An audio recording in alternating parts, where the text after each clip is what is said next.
Assalamualaikum warahmatullahi wabarakatuh. Hai semuanya, perkenalkan nama saya Sali Safira Ruspendi dari Prodi Sarjana Terapan Keperawatan tingkat 3 Poltekkes Menkes Bengkulu. Pada video kali ini saya akan melakukan edukasi tentang manajemen pemberian terapi OHO pada pasien diabetes mellitus. Selamat menyaksikan. Assalamualaikum warahmatullahi wabarakatuh. Selamat pagi, Bu. Selamat pagi. Perkenalkan, saya Sali Safira, mahasiswa dari Poltekkes Menkes Bengkulu jurusan Keperawatan. Sesuai dengan janji kita kemarin, pagi ini saya akan melakukan edukasi tentang terapi pemberian obat OHO pada pasien diabetes mellitus ya, Bu ya.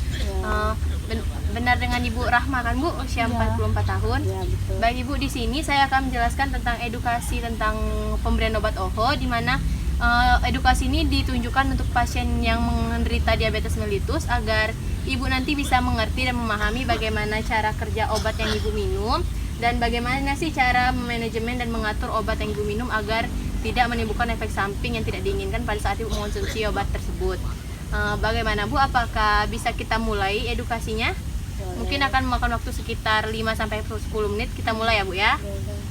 Baik, Bu, di sini saya ada dua macam media, yaitu ada leaflet, nanti bisa Ibu baca, dan di sini ada media satu lagi. Baiklah, yang pertama saya akan menjelaskan media ini, Bu ya. Sebelumnya Ibu kan sudah menderita penyakit diabetes kurang lebih 2 tahun ya, Bu ya? Ya, Kalau boleh tahu, Ibu sudah paham belum tentang apa itu diabetes? diabetes itu penyakit gula, kan? Oke, benar, Bu. Diabetes itu adalah penyakit gula di mana kondisi kadar gula dalam tubuh kita itu, Bu, tidak stabil, bisa mengalami kenaikan dan penurunan.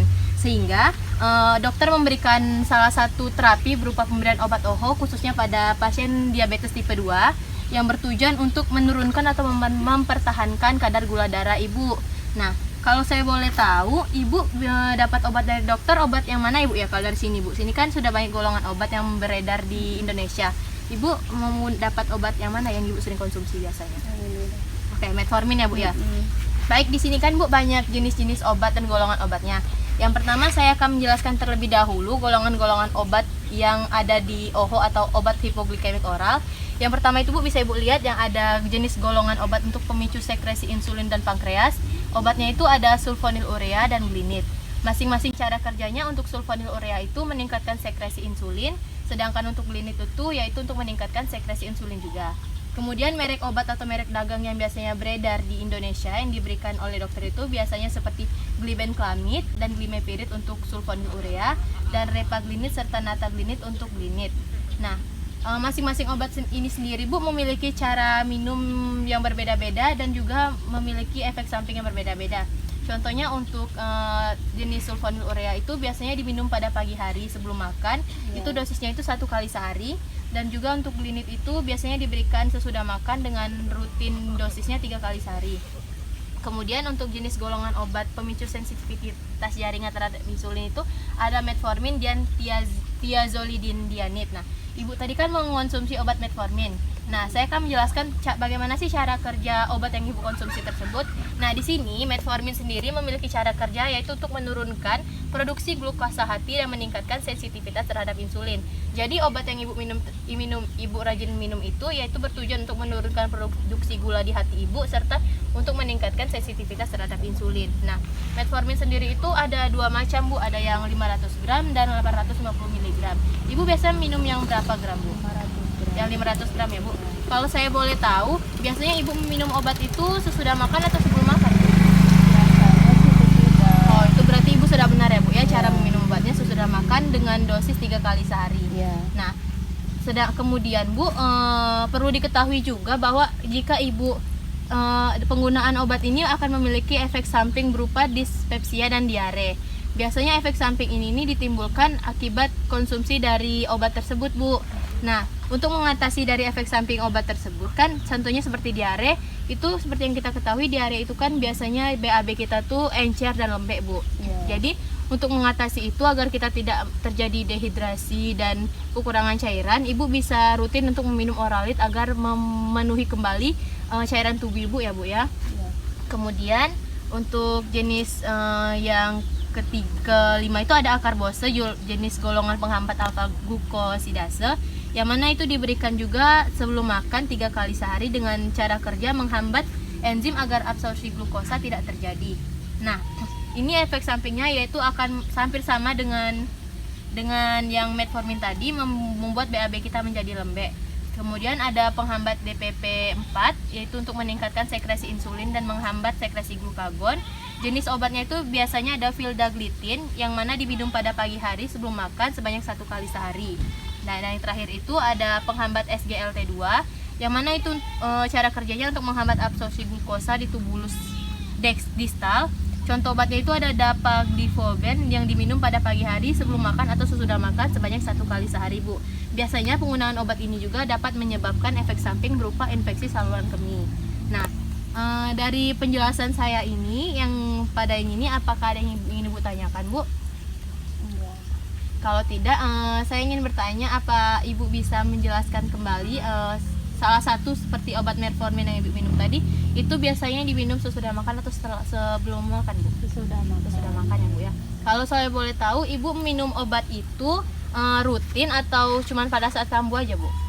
Rutin, soalnya biar gula darahnya bagus Bu ya. kontrol. Jadi minum obat itu, Bu, kita harus rutin ya, Bu, agar kita dapat mengontrol gula pada darah kita ya, Bu ya. Iya. Selanjutnya, di sini saya akan memberikan sedikit tips tentang bagaimana sih cara agar Ibu lupa meminum obatnya. Itu biasanya kan, Bu, terdapat jadwalnya kan, Bu. Jika pagi hari itu Ibu bisa minum di jam setengah 8 pagi, di siang hari Ibu bisa minum di jam 1 siang, dan pada sore hari itu Ibu bisa minum di kisaran jam setengah 6 sore dan jam 6 sore. Nah, sebelumnya di sini saya akan menjelaskan kepada Ibu terlebih dahulu agar Ibu tidak salah nanti pada saat meminum obatnya.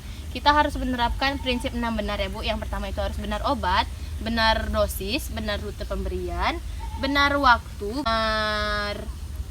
dan terakhir adalah pendokumentasian. Nah, jadi sebelum Ibu minum obat tersebut, Ibu harus cek dulu obat itu apakah obat itu sudah benar, dan biasanya Ibu bisa mengcek sebanyak 3 kali. Takutnya ada kekeliruan dari masing-masing obat. Takutnya Ibu mau minum obat yang A, namanya hampir sama dengan obat yang B, Ibu jadi harus cross check untuk tidak terjadi kesalahan pada saat minumnya, Bu ya. Iya. Nah, kemudian di sini saya akan membantu Ibu nanti untuk membuat jadwal agar Ibu tidak lupa meminum obat. Saya ada sedikit tips. Nah, yang pertama itu Ibu bisa saya akan membantu Ibu membuat di buku catatan. Yang pertama seperti Ibu harus menuliskan nomor dan tanggal pada saat Ibu minum obat, jam berapa Ibu minum obat, serta obat apa yang Ibu minum agar Ibu tidak lupa dengan obat yang akan Ibu minum. Iya. Kemudian Ibu bisa membuat alarm di HP Ibu seperti, oh ya, nanti ini pagi saya akan minum obat, jam 8 Ibu bisa membuat alarm, dan jam 1 siang Ibu bisa membuat alarm juga, dan terakhir itu pada saat sore hari Ibu juga bisa membuat alarm agar Ibu tidak lupa dengan minum obat Ibu tersebut.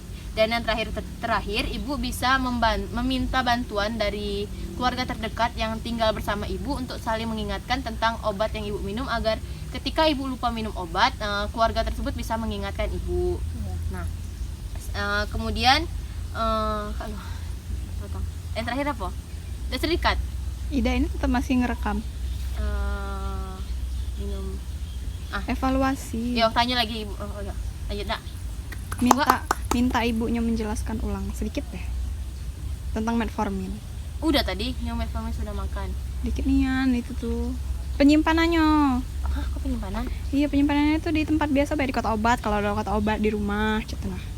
Aku nyampaikan ya, Bu, Ibu. Iya. Ibu nanya juga. Wak nanya, Oh. gimana cara nyimpan obatnya? Itu nada Iya, biar iya, tidak iya. ini. Tempat. Boleh Wak nanya, Wak. Aku tak kalau Wak kalau itu lagi. 1, 2, 3. Baik, Bu, setelah penjelasan tadi apa ada yang ingin Ibu tanyakan?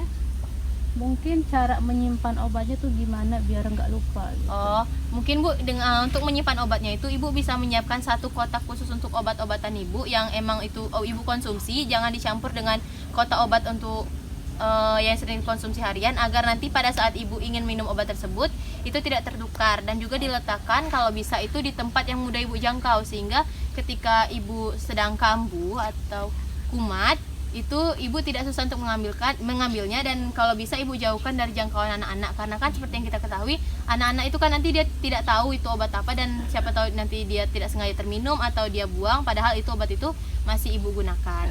Dan yang terakhir, Bu, sini saya akan mengajarkan Ibu bagaimana sih cara minum obat yang benar. Yang pertama itu Ibu, kita harus menyiapkan dulu obat dan segelas air putih yang nantinya akan kita minum.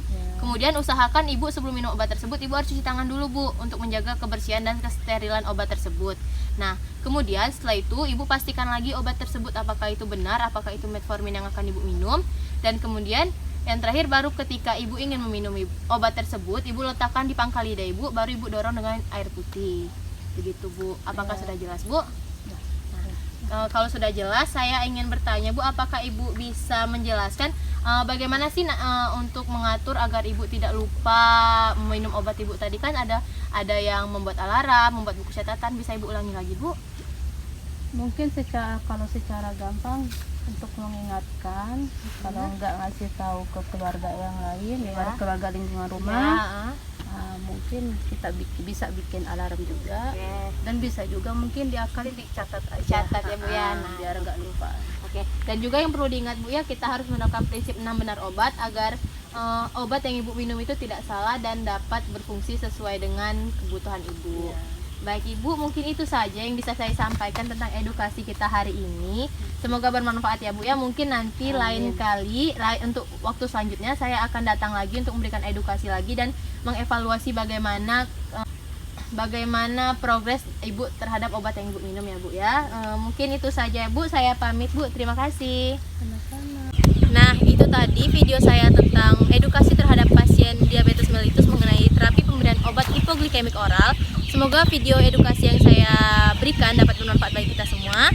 Saya ucapkan terima kasih, apabila ada salah kata saya mohon maaf. Terima kasih. Wassalamualaikum warahmatullahi wabarakatuh. Bye-bye.